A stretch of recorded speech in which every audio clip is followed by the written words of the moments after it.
Κύριος Kārins, για 1,5 lēptu. Nav viens risinājums krīzes apstākļos, kas der visiem.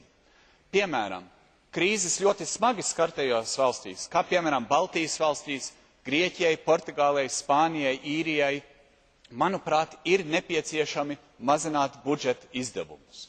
Bet citām dalībvalstīm, kam krīze nav tik tādā pašā veidā smagi skārusi, kā piemēram Vācija, Polija, iespējams, tas nav tas pareizais risinājums, un šīm valstīm drīzāk vajadzētu koncentrēties uz izaugsmi, jo Eiropā mums arī vajag izaugsmi.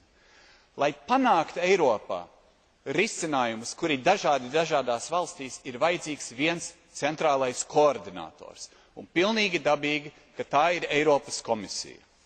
Mums nevajag jaunu lieku birokrātiju, mums ir jāizvairās no dalībvalstu starpējās konkurences vienam ar otru. Mums ir jāstiprina esošos struktūras, palielināsim komisijai pilnvaru, lai būtu šis ekonomikas koordinators mums visiem. Paldies! Σας ευχαριστώ πολύ.